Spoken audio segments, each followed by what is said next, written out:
Hey guys, welcome back to channel. Guys, mutton biryani எப்படி பண்ணுறதுன்னு பார்க்கலாம் வாங்க. இந்த மட்டன் பிரியாணி பண்ணுறதுக்காக நான் ஒரு 1/2 kg மட்டன் எடுத்து வாஷ் பண்ணிவிட்டு இப்போ இதை குக்கரில் சேர்த்துக்க போகிறேன். சேர்த்துட்டு 1/2 tablespoon இஞ்சி பூண்டு பேஸ்ட், 1/4 டீஸ்பூன் மஞ்சள் தூள், கொஞ்சமாக உப்பு, கடைசியாக 1 கிளாஸ் அளவு தண்ணி சேர்த்து நல்லா மிக்ஸ் பண்ணி விட்டுட்டு குக்கர் மூடி போட்டு ஒரு 5 விசில் விட்டு வேக வச்சு எடுத்துக்கோங்க. இன்றைக்கி பாஸ்மதி அரிசியில் தான் பிரியாணி பண்ண போகிறேன். அதுக்கு 2 கிளாஸ் அளவு பாஸ்மதி அரிசி எடுத்து குக் பண்ண ஸ்டார்ட் பண்ணும்போது ஊற வச்சுக்கிறேன்.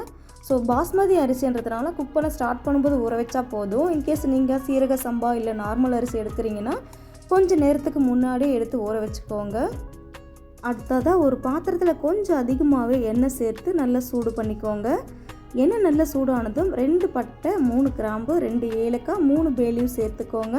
கூடவே 2 பெரிய வெங்காயத்தை இந்த மாதிரி ஸ்லைஸாக கட் பண்ணி சேர்த்துக்கோங்க.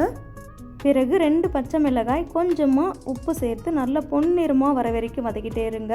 வெங்காயம் எந்த அளவு வதங்குதோ அந்த அளவு டேஸ்ட்டு கொடுக்குங்க. இன்கேஸ் சரியாக வெங்காயம் வதங்கலைன்னா கொஞ்சமாக இனிப்பாக இருக்கிற மாதிரி இருக்கும், அதனால தான். ஸோ இப்போ நம்மளோட வெங்காயம் நல்லாவே ஃப்ரை ஆகிடுச்சு.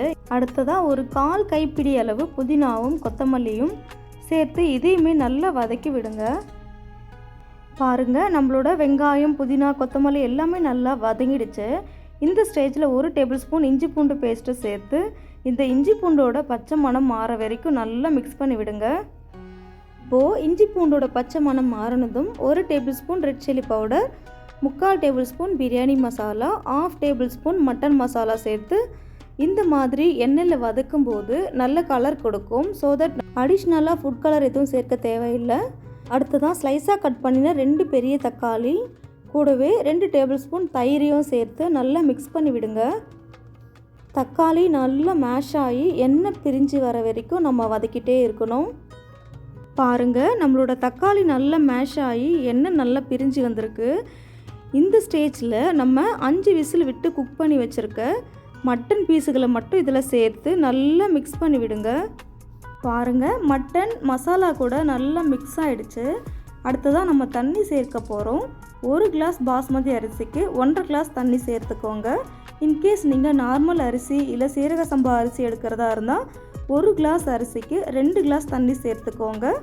தண்ணி சேர்த்து நல்லா மிக்ஸ் பண்ணி விட்டுட்டு ஒரு மூடி போட்டு 2 நிமிஷம் வெயிட் பண்ணுங்கள். இந்த மாதிரி கொதி வந்ததும் வாஷ் பண்ணி வச்சுருக்க அரிசியை தண்ணி இல்லாமல் சேர்த்துக்கோங்க. அரிசியை சேர்த்துட்டு இந்த மாதிரி ஜென்டிலாக மிக்ஸ் பண்ணி விடுங்க. பாஸ்மதி அரிசின்றதுனால தான் ஜென்டிலாக மிக்ஸ் பண்ண சொல்கிறது. இன்கேஸ் நம்ம ரொம்ப மிக்ஸ் பண்ணினா அரிசி உடஞ்சி போயிடும்.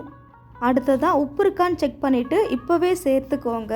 இந்த மாதிரி பிரியாணி இல்லை 1 pot ரைஸ் செய்யும்போது நார்மல் உப்பை விட 1 கல் அதிகமாக இருந்தால் தான் நம்ம அரிசி குக்காகி வரும்போது கரெக்டாக இருக்கும். உப்பு சேர்த்து ஒரு 2 நிமிஷத்துக்கு மூடி போட்டு விடுங்க.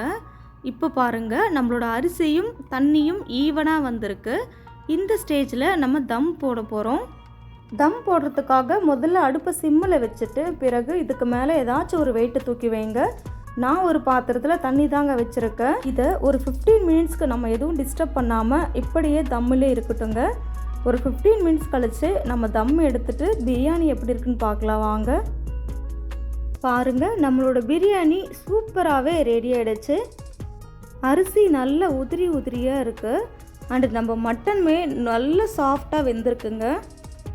அவ்வளோதாங்க, நம்மளோட மட்டன் பிரியாணி சூப்பராகவே ரெடி ஆகிடுச்சு.